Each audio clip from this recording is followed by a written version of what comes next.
Data ಪ್ರಕಾರ ಇಂಡಿಯಾದಲ್ಲಿ 80% ಜನರಿಗೆ ಕ್ಯಾಲ್ಶಿಯಂ ಇಂಟೇಕ್ ಸಾಕಾಗೋದಿಲ್ಲ. ನಾವು ಪ್ರತಿನಿತ್ಯ ಅನ್ನ, ರೊಟ್ಟಿ, ಸಾಂಬಾರು ತಿಂತೀವಿ, ಆದರೆ ಇದರಲ್ಲಿ ಕ್ಯಾಲ್ಶಿಯಂ ತುಂಬ ಕಡಿಮೆ. ಅಡಲ್ಟ್ಸ್ಗೆ ದಿನಕ್ಕೆ 1000ರಿಂದ 1200 ಮಿಲಿಗ್ರಾಮ್ ಕ್ಯಾಲ್ಶಿಯಂ ಬೇಕು. ಬಟ್ ಆವ್ರೇಜ್ ಇಂಡಿಯನ್ ಡಯಟಿಂದ ಕೇವಲ 400ರಿಂದ 600 ಮಿಲಿಗ್ರಾಮ್ ಅಷ್ಟೇ ಸಿಗ್ತಿದೆ. ಜೊತೆಗೆ ಸಾಮಾನ್ಯವಾಗಿ ಪ್ರತಿಯೊಬ್ಬರಿಗೂ with age bone mass slow ಆಗಿ ಕಡಿಮೆ ಆಗ್ತಾ ಬರುತ್ತೆ. ಆದ್ದರಿಂದ ನಿಮ್ಮ ಡೈಲಿ ಕ್ಯಾಲ್ಶಿಯಂ ರಿಕ್ವೈರ್ಮೆಂಟ್ ಮೇಲೆ ಗಮನ ಇಡಿ. ಇದರರ್ಥ ಅಡಿಷನಲ್ ಕ್ಯಾಲ್ಶಿಯಂ ಟ್ಯಾಬ್ಲೆಟ್ಸ್ ಬೇಕು ಅಂತಲ್ಲ. ಅದ್ರ ಬದಲು ಡಯಟನ್ನು ಸರಿಪಡಿಸಿ. ಡೈಲಿ ರಿಕ್ವೈರ್ಮೆಂಟ್ನ ಮೀಟ್ ಆಗಲು ಈ ರೀತಿ ಮಾಡ್ಬೋದು: 1 ಗ್ಲಾಸ್ ಮಿಲ್ಕ್, 1 ಸ್ಪೂನ್ ಎಳ್ಳು, 1 ಬೌಲ್ ಮೊಸರು, ರಾಗಿ ಮುದ್ದೆ, ಹಸಿರು ಸೊಪ್ಪು, ಅದರಲ್ಲೂ ನುಗ್ಗೆ ಸೊಪ್ಪು.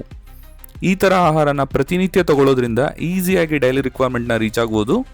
ನೆನಪಿಡಿ, ವೈಟಮಿನ್ ಡಿ ಇಲ್ಲ ಅಂದರೆ ಕ್ಯಾಲ್ಶಿಯಂ ಅಬ್ಸಾರ್ಬ್ ಆಗೋದು ಕೇವಲ 10ರಿಂದ 15% ಮಾತ್ರ.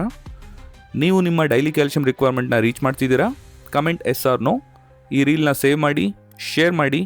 ಇದೇ ಥರ ಹೆಲ್ತ್ ಎಕ್ಸ್ಪ್ಲೇನರ್ಸ್ಗೆ ಫಾಲೋ ಮಾಡಿ.